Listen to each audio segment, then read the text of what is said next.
What up, the internet? A situation came up this weekend that had the producer Kyle, that is sometimes not always a good guy with the internet, big angry. And it was everything I could do to not be petty and vindictive. And we're going to talk about that situation here in just a minute. But I want to take this opportunity to say, if you're watching this show, say hi in the comments. Throw out any questions you have for Jay and I to answer, and tag your favorite artist, or put your favorite cover artist's name in the comments, and we'll get to that in a minute. So, stick around. I think this one's going to be interesting.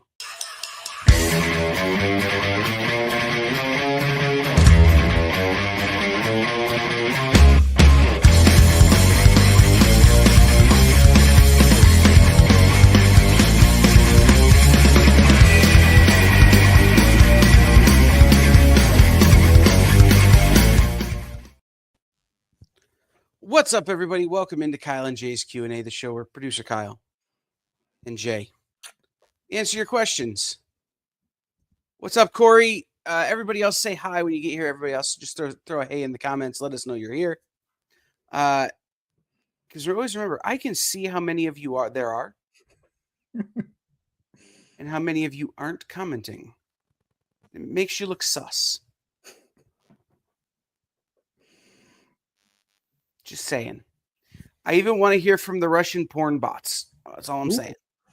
Yeah. If for no other reason than I can ban them. But anyway, I want to hear from everybody. Say hi and tell me who your favorite comic cover artist is in the chat. We're going to get into a situation that happened this weekend to a friend of mine here in a minute. But Jay, I'm going to steal some of your gimmick, man. Okay. You're sus. Hey, nope.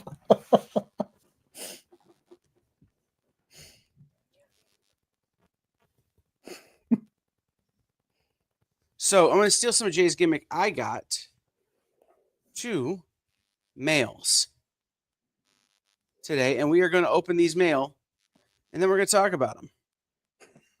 TJ. Well, so we're going to start real quick. Make you a little bigger.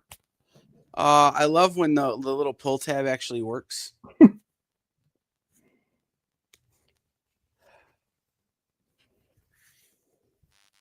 All right. Louis LaRosa and Nick Klein from Corey Rust. And then this person taped it to a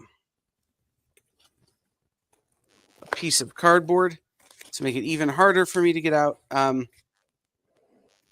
So this first piece of art is a sketch card by Joey Lee Cabral, who you may remember was a guest on SketchUp a few weeks back when K-pop hosted. Oh, yeah. With Jenna. And this is Condiment King. This is about my 4th Condiment King sketch card at this point. They're all different. So shout out to Joey Lee Cabral for this sketch card. All right, I'm going to throw this away. Throw that over there. Get that out of here. The next one is from Jay Fosgett. I don't care if you saw my address. Do you want to send me a letter?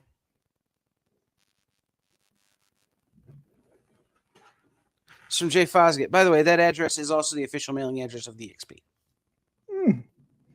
So, all right. Ooh.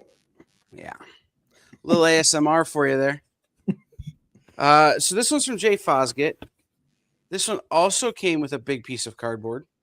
Ooh. Corey, I've never lived in 2 states. I've only ever lived in 1. State of confusion and state of Ohio. That's fair. Okay. Then from Jay Fosgett.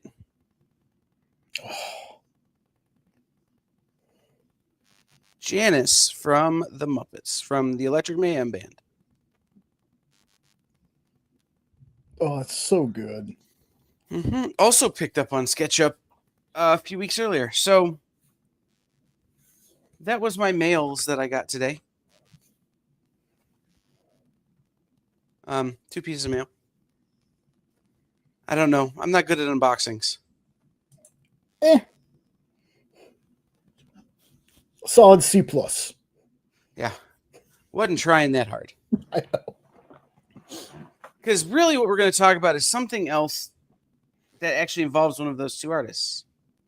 Over the weekend, it went a little low-key viral in my friend group that Jay Fosgit had a piece of art that was shared in a fan group on Facebook.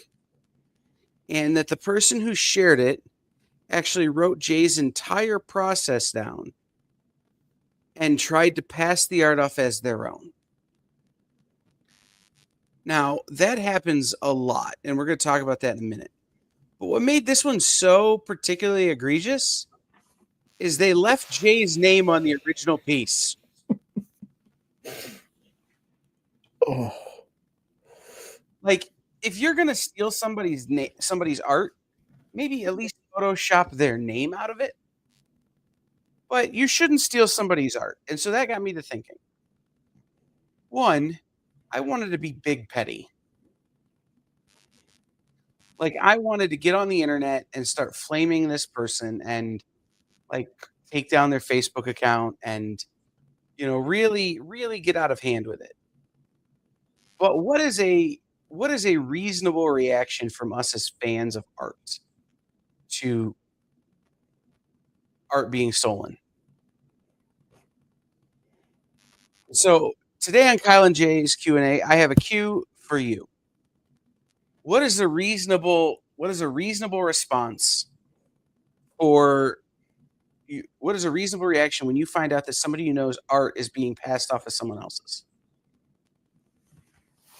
I have my own little story about that. Hmm? So a couple years ago, a certain game that's just now a battle royale game decided to release a skin pack of some unicorns that look like they were ready for combat. Now, the reason this got me kind of in a what is going on situation is because pretty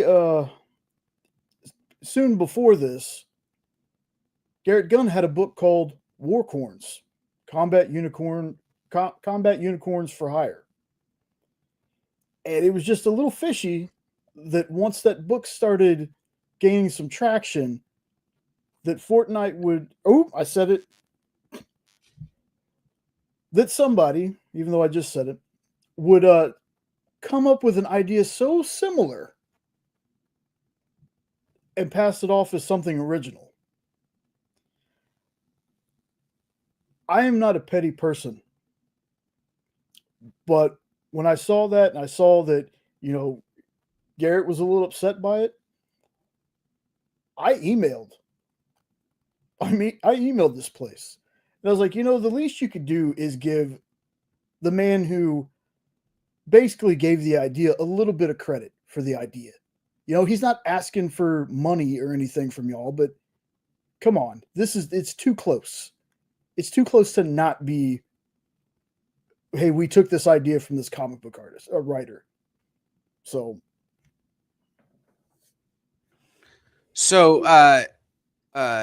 Nope says that's no different than stealing jokes. TJ says tar and feather after being publicly exposed. But I'm talking about realistic response. Because the reality is that we can report this to Meta. We can report this to whatever platform they're on. And the odds of that thing getting taken down are slim. Right? It's pretty hard to get these platforms to take something down anymore. When it deserves to be taken down. Right. So what is a realistic expectation? What's a realistic thing we can do? And this expands beyond that. And we're going to go a few steps further, guys. So buckle in. realistically, what should you do if you know a piece of art is stolen? I mean, especially if you know the artist, letting them know is a big thing I think you should do. Be like, hey, Mm-hmm. this person is on some, you know, some group somewhere getting, at first they were getting a lot of compliments about it. And once people found out, it kind of turned the tides. And exactly, nope, exactly. Do you really want to follow somebody that has taken some? I mean, it goes all the way to the AI artist thing to me. If you won't follow a human artist that takes another person's artwork, you know, Right. a program that takes it should kind of be in the same category. I think so. So TJ says, "Oh no, no takedown. Repost it as much as you can, calling out the thief in every post. Make sure that everyone associates the thief with the theft." Right. Um, it's true, and I'm not saying we shouldn't out people. Don't get me wrong, but how far do we go? How petty do we get? Like, should I have gone and had this person's Meta account taken down? Because, like, I probably could have. I'm not always a nice guy with the internet. How far do we push? And like, let me give you another example. I got this from another artist. And I'm just going to summarize what they said, but somebody took a look at their art page and asked them to remove their signature and their watermark so that they could share it out. Yeah. Hold on, I have to yell at Henri. Okay. Well, I'll say this. That should be an automatic no. Like, I would never ask an artist, "Hey, I really like this piece. I want to share it, but can you take out any identifying mark that says it's yours?" Like, even if I know the artist, I wouldn't do that. I wouldn't pass their art off like that. I wouldn't be like, "No, could you take this stuff off? Because I just want a clear copy." Now, most of my Right? artist friends know they can trust me with that, but there's going to be folks out there that are going to pull stuff like this. Mm-hmm. Right. And this artist's response was, "Of course not." And then block this person. Like, where do people get the guts?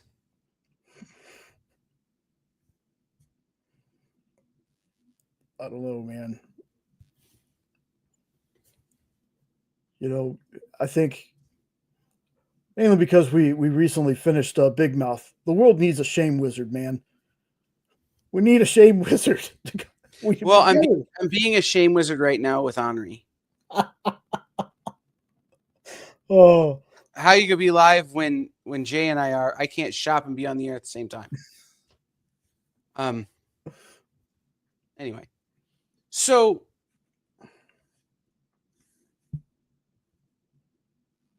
here's what's funny about this story with Jay is that this post gets commented on and commented on and commented on, and everybody is going, "Hey, you stole this art. You should give him credit. Hey, either take this post down or give him credit." Over and over and over again. even Jay. Right. And the mods of this particular group still haven't done anything. At what point do we step up and start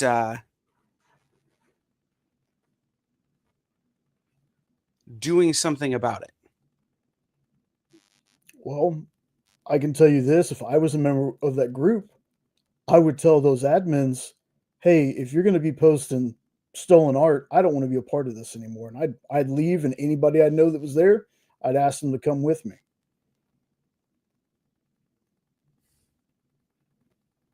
I got, we both, and a lot of us in the chat, we know writers and artists and stuff like that. We know how hard they work. And to have somebody just blatantly, not even in a smart way, take their art and post it as their own, that's just got to be a kick in the head.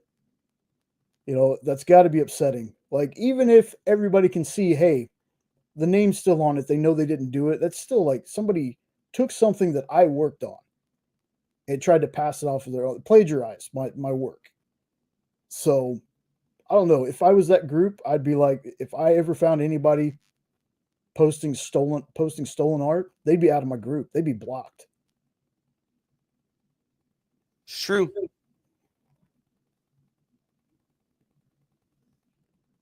Yeah, I that's kind of the thing I'm wondering about, right? Like, at what point do we start becoming bad people with the internet?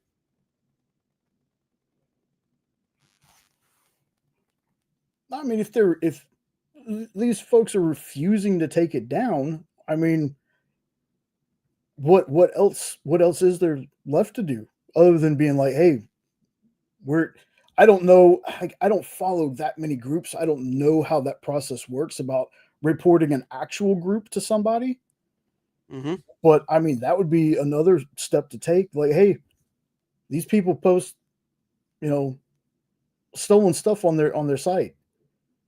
Is there something that could be done about it? You know, it's just the whole meta thing's weird to me because I see certain things that people post that are allowed to stay up, and then I see certain things that I think would be okay to have up, and then they're the ones that get taken down. So I don't. The internet's weird, man.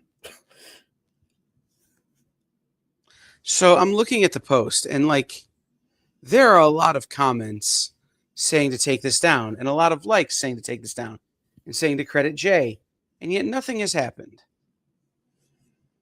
So, should we, as a Team EXP, maybe go and I'd handle be this situation? I'd be totally down for that because it's not only because it's wrong, but dude, I'm a fan of Jay. I got a lot of his covers. Like I don't have original art from him, but I have a lot of his covers. And man, I just any artist having their stuff stolen, man. If there's not going to be anybody else to do, maybe it will take somebody with a little bit of a following outside of Jay to be like, because I mean, then again, if Jay Fosgate himself commenting on the post He didn't did, do anything, right. yeah, if it didn't do anything, who knows? That's the Right. craziest part to me is the fact that Jay himself commented on the post and nothing's been done about it yet. That's nuts to me. It's true. I don't know. Put Mark Wade. Wait, what? Put Mark Wade on his tail. Well, that's a great example, right? So Mark is one of these people that has had this kind of thing done to them with his writing. Had actual stories cribbed. And then like there are other examples of cover traces. So what happens, guys? What's our responsibility again as a fan to go to a publisher when we see something like this and say, hey,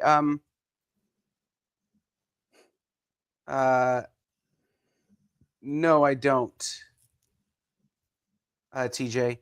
But what's our responsibility if we see a publisher where it's like, oh, gee, that's a cover trace, or that's a crib, or hey, that's AI. What is our responsibility as fans beyond just something as innocuous as social media?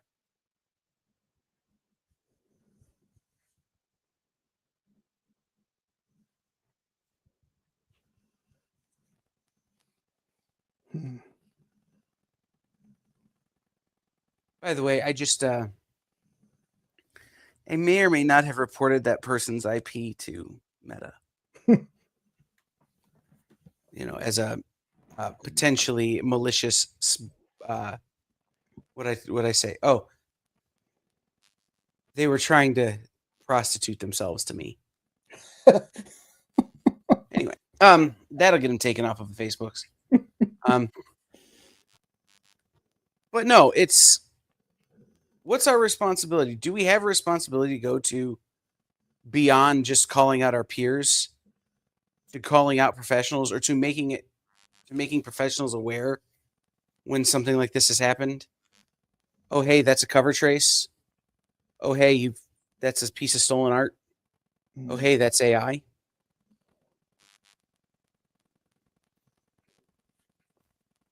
Boycott thieves and make sure everyone knows. Right. Yep.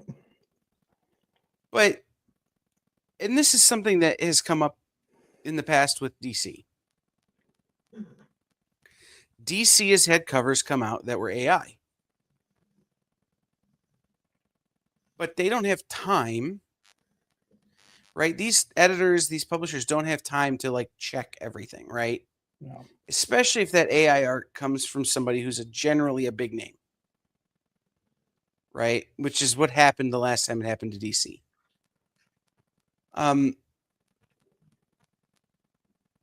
So things are going to slip through the cracks. And obviously you can't boycott everybody. So what do you do? How do you approach that? What do you think, Jay? Well, for one thing, it's got to be tough as a fan seeing stuff like that, because what are you going to do? Are you going to contact the publisher?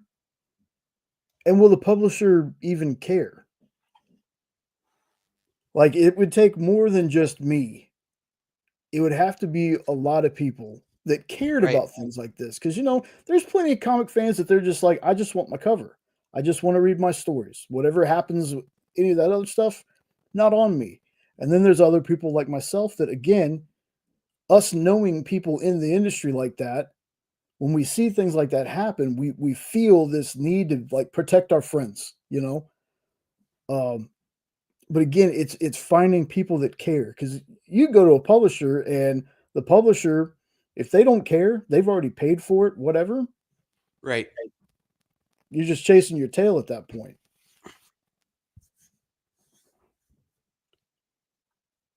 So is this a vote with your dollars thing? Yeah. Is this you start spreading the word, hey, don't buy this thing? And hopefully enough people don't buy it that it goes away?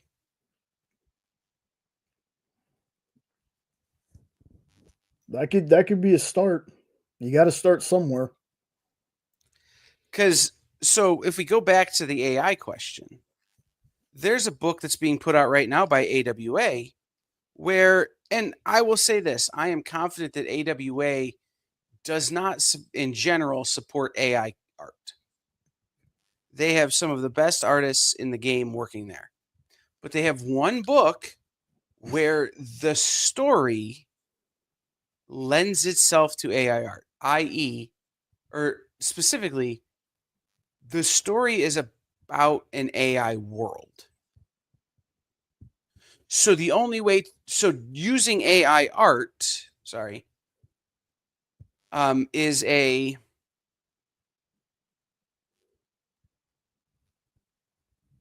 storytelling mechanism. Is that okay?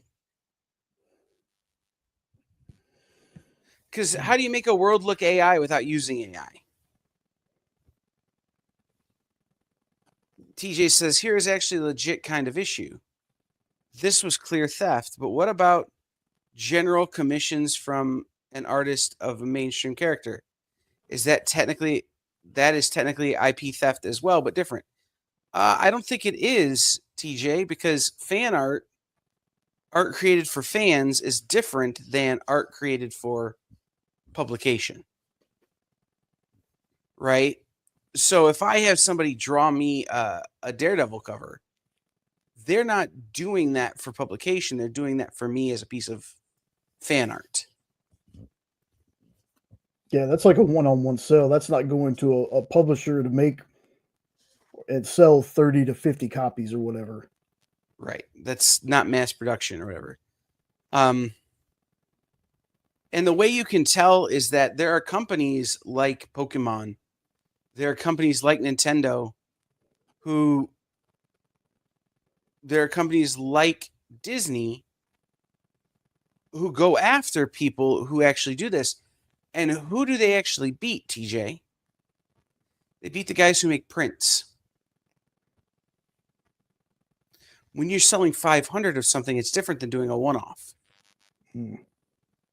Right? When you're just continually producing the same art prints over and over and over again and saying it's fan art, that's different than doing a one-off sketch cover or doing a one-off 11 by 17 for somebody. And I think that's an important distinction as well.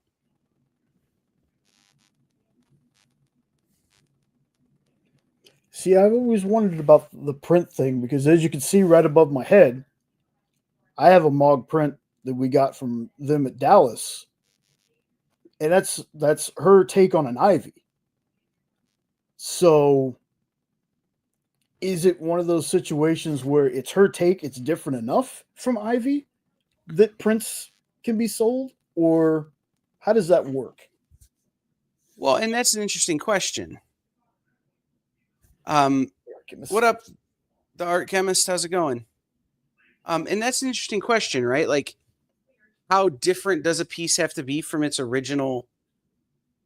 Right, from its original work to be fair use. And so that's the thing. And there's actually something going around with this in the video communities I'm part of. Inside Edition stole basically an entire 14-second clip from a creator that they didn't transform enough.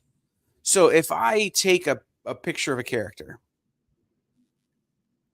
and I redraw it and I change it enough that I've created a new original work based on that character. So, for instance, Steampunk Harley Quinn that Mog does, okay? That is fair use because I've done a transformative work. If I just sketch and redraw Harley Quinn from a Batman book, that is theft. Gotcha.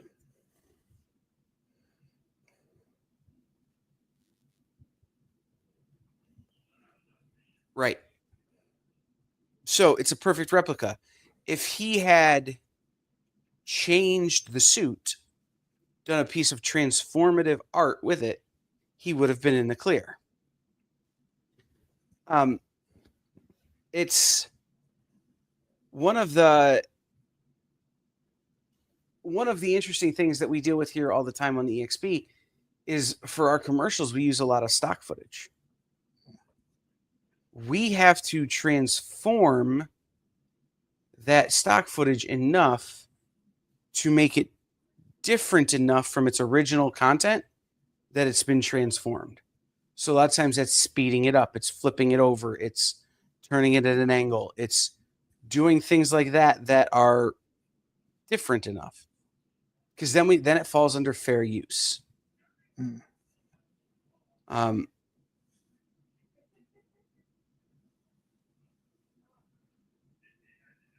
So it turns into that sort of the difference between fair use game and not.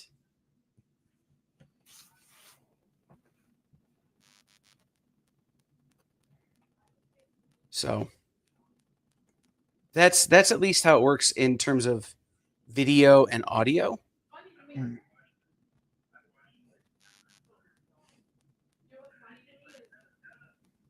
Again, it's a transformative work, right? You're taking a 2D piece of art and making a 3D piece. And I think there's a level of stuff just doesn't get pursued because DC not out here making cosplay pieces. Yeah. Right? Marvel not out here making cosplay. Like, so do they really give it crap? Like, really? You know, it's not something they're going to make it, so it's not something that they're going to pursue. because you're not taking money off their table. Not I yet. think Anyway. sometimes that happens too.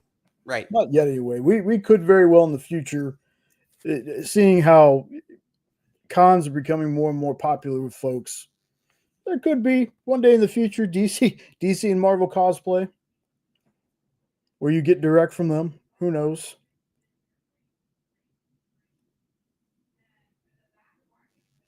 Yeah, it's possible. So, what are some takeaway? What are some tangible things we can do here, guys? Other than report, other than not support, other than share it out and shame people. What are some tangible things we can do when we see art being stolen?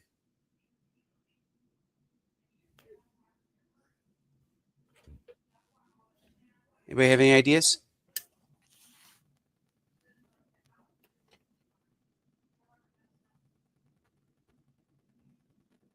I'm really curious if anybody has any more than what we've already said. Bleecker, this was one that really was sort of a miscarriage of justice. Like this, that set a lot of precedent that was later clarified in other fair use cases.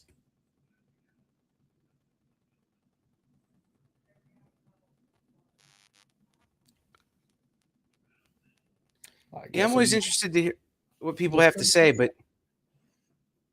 you know, I guess the big things are just spread awareness, right? Like, yeah, just make the community know the facts and identify the culprit. Yeah, because it's not about like ruining people's lives or anything, but at least make them feel accountable for doing the wrong they've done. Make them feel, Right. you know what, Right. I screwed up. Right. Don't be out here threatening somebody. Yeah. But yeah, don't let people get away with stuff either. Yeah.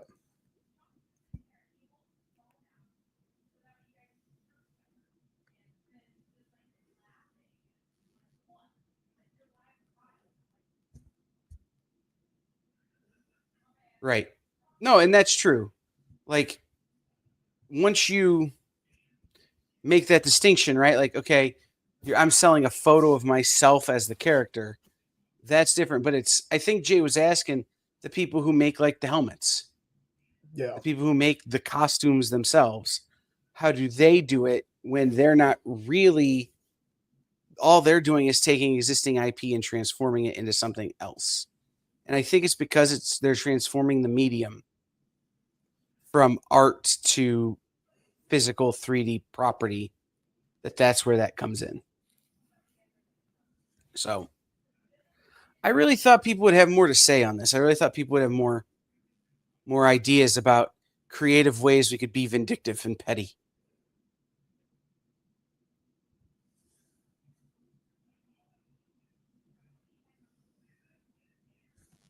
Right?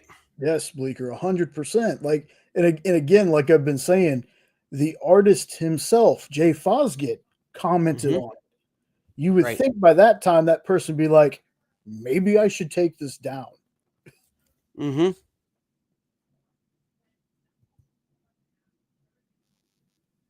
Yeah. No, I don't know. I thought especially our viewers would have a bunch of really intricate and interesting ways to be vindictive and petty. I don't know. Maybe nobody's just feeling mean tonight. Tar and Feather from TJ earlier. I mean, right?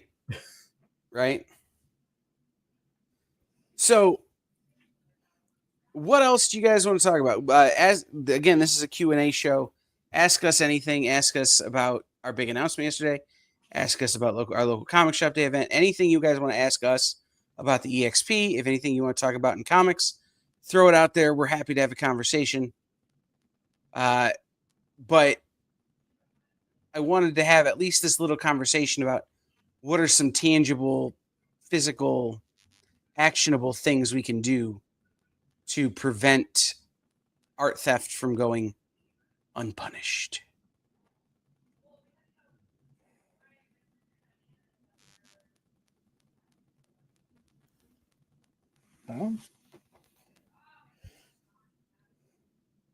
Yeah. No, and that's true. I've seen that happen too, chemist.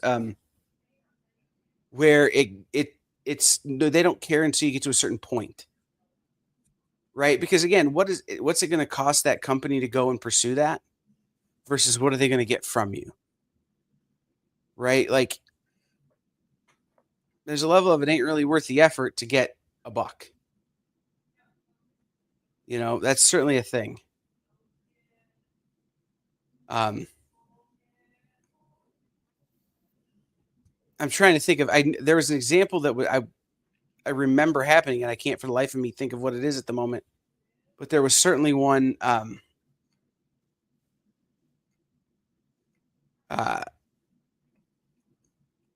was certainly one, and I can't for the life of me remember what it was.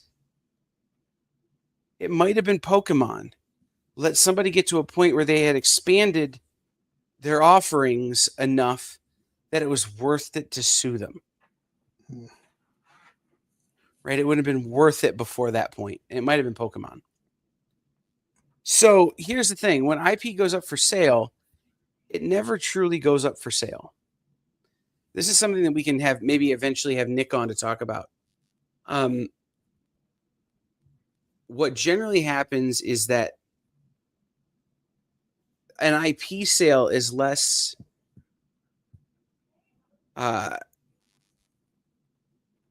less a sale than it is a transfer of licensing these days. Most IP is owned by some big company somewhere, and what's actually for sale is the license to use that IP. So again, like we just had Steamboat Willie come into public domain, and I think Winnie the Pooh is coming soon.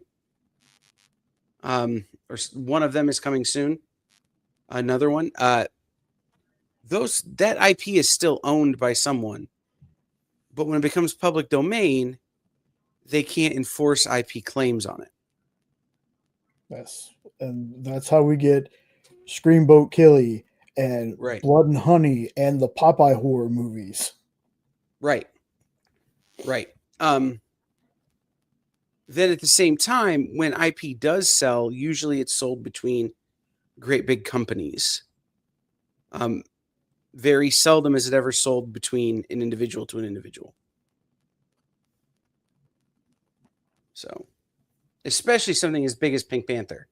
Because, by the way, you know they're doing another Pink Panther movie, right? No, I did not know that. Yeah, guess who's playing the detective?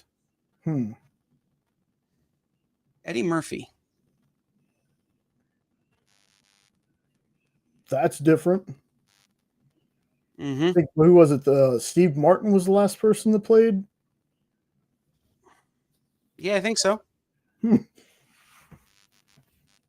Yeah, Eddie Murphy dropped an interview. I don't think he was supposed to say it. He was like, "Yeah, I'm playing Inspector Clouseau in the next Pink Panther movie." Wait, what?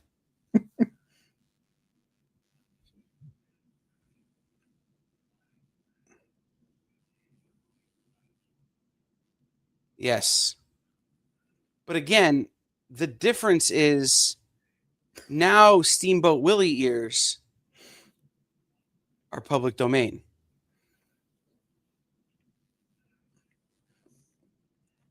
Maybe he's playing the bad guy? And right, don't listen, let's not count our chickens on that one until they hatch. Oh, goodness. Because it could still be Pedro Pascal. Or it could be Pedro Pascal playing Eddie Murphy, playing Inspector Clouseau. Oh, goodness. Because Eddie Murphy's made a bunch of money where it's Eddie Murphy playing another guy playing another guy. True. That's very true. Axel Foley with Pink Panther. Hey, man. Oh, man. I need to get a synth out. I can hear it in my head. A mashup of those two? Yeah. Well, it's just the Pink Panther theme. The ba-bum, ba-bum, ba-bum, ba-bum, ba-bum, ba-bum, ba-bum, ba-bum. But in that synth, that real 80s synthwave kind of thing. I can hear it. Oh, goodness. Oh, that's an earworm already.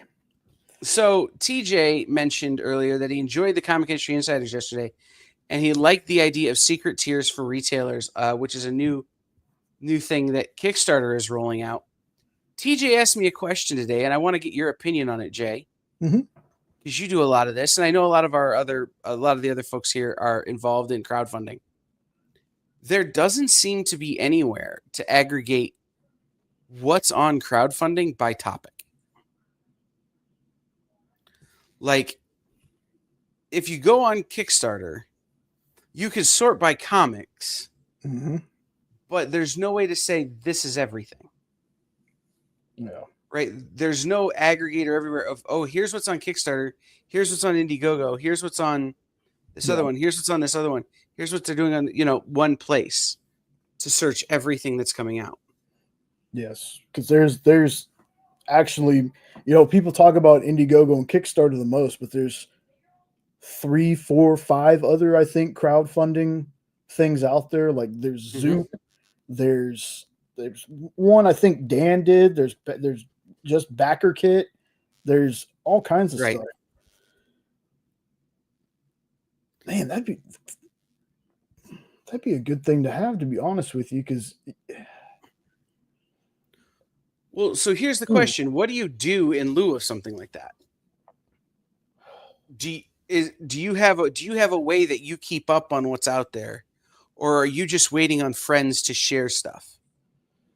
Well, the good thing about the friends and everyone that I follow on Kickstarter is they put their books out, but they're always going to tag some other Kickstarter project in their stuff.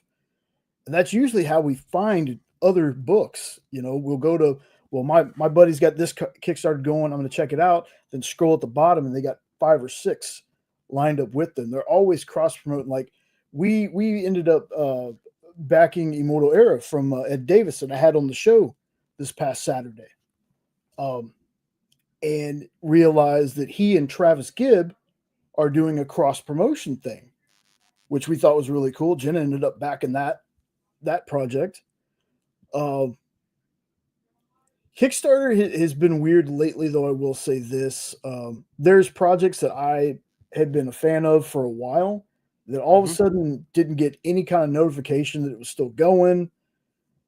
I wish there was some better way, because I have followed the creators of projects, and it's still, hey, you missed this project by 4 days, didn't know it was happening.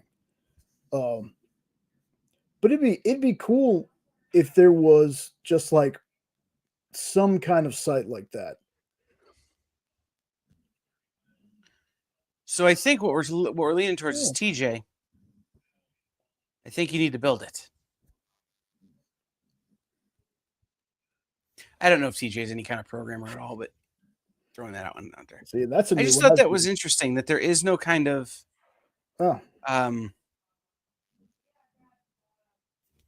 one place where you can go and find out everything. There's no aggregator.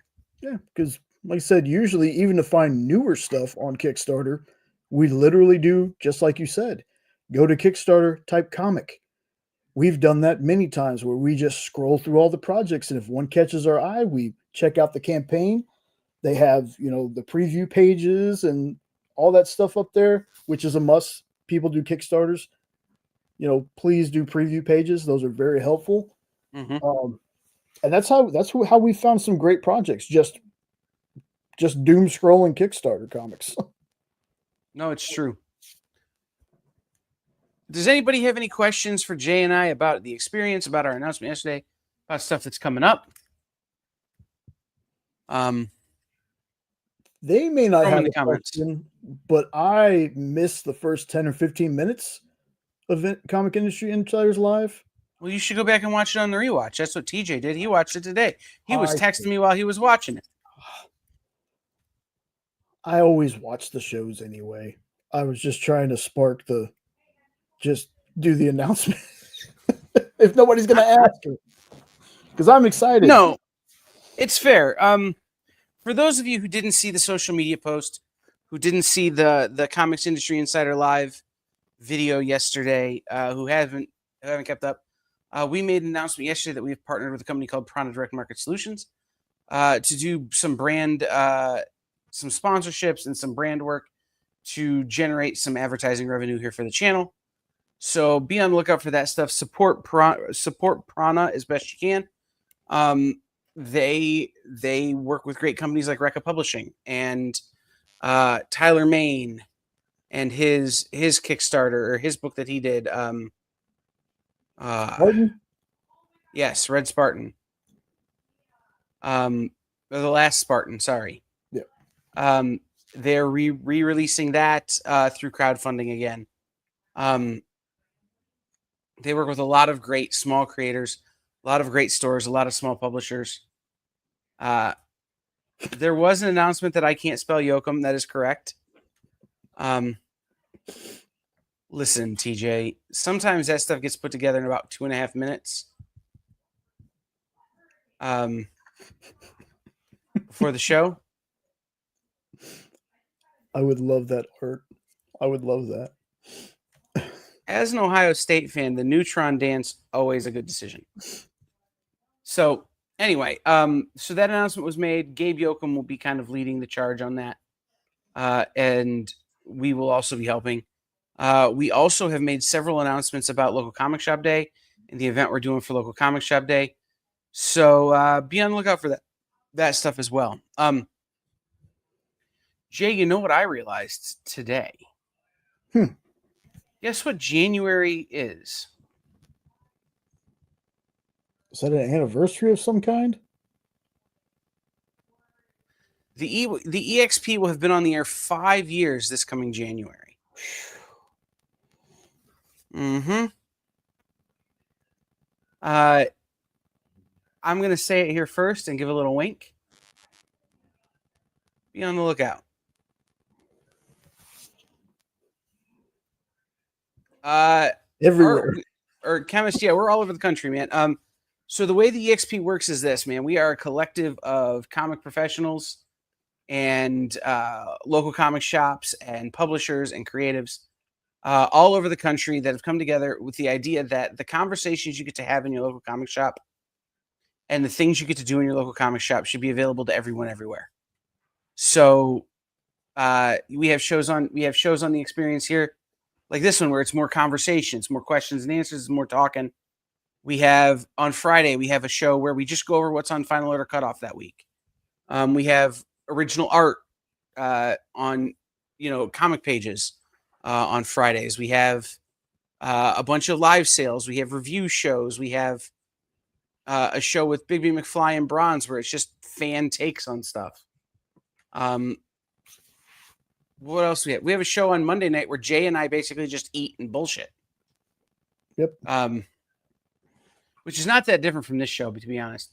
But we have live sales. We have a couple of new things in the pipeline that are super interesting.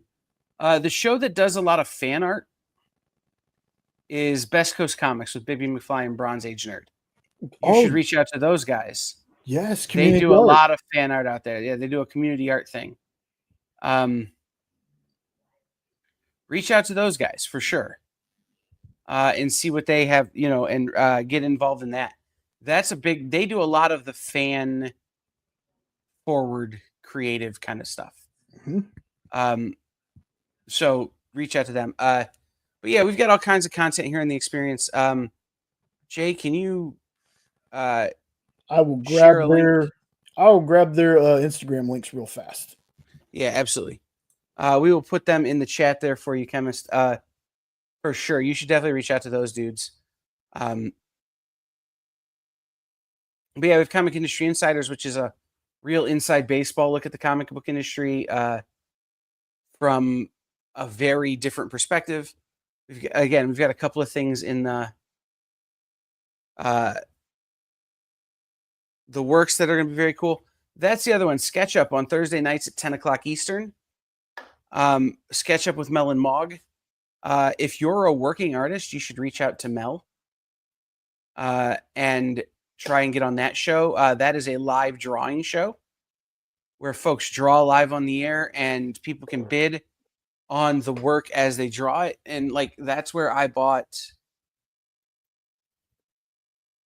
like this Condiment King sketch card was on SketchUp with Mel and Mog on Thursday nights. And this Janet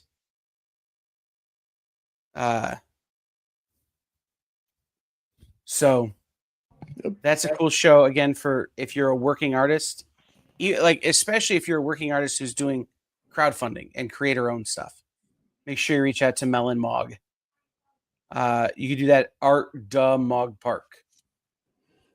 Yep, and Bronze Age Nerd and Big Meat Flyer on Mondays at 11 Eastern, 10 Central on The Experience. Yeah, so reach out. If you follow Bronze, reach out to him and say, hey, how do I get involved in the community art stuff? Yep. And they will be able to tell you.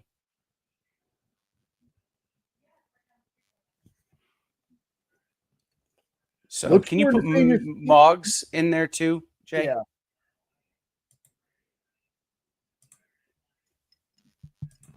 The Instagram? Yeah, it's just Art Da Mog Park, I believe. So, yeah, I mean, we do a lot of stuff around here. You never know. You should hit subscribe, hit follow, do all that kind of stuff. Tune in for all the other shows we do. You guys never know what's going to come up on the channel. Like, again, some of the conversations we're having right now for new content. We've got some stuff coming that I can't talk about that I really want to talk about. So, hit subscribe, hit follow, share, tell your friends. All of those things.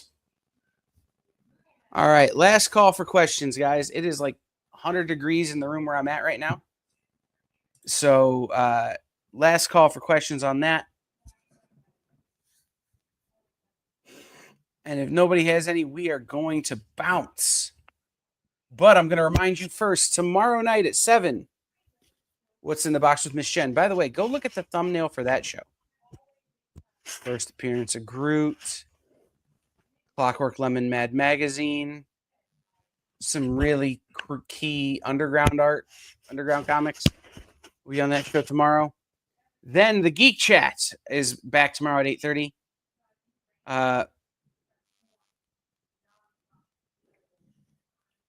No. And TJ, that is so expensive. Problem right now. Anyway, tomorrow at 8:30, the Geek Chat. They're reviewing a bunch of new number ones. Then at 10 o'clock Eastern, Mel and Mog. We'll sketch up with Mel and Mog tomorrow here on The Experience. Then Friday morning, Friday at 1 o'clock Eastern, Matthias and I will be back with an FOC show, with the FOC show Order Up. I do not know who our guest is. We're waiting to hear from Tom Taylor, but there may be some other cool guests joining us for that show on Friday. Then following that, Nick at 7 o'clock on the Original Art Show.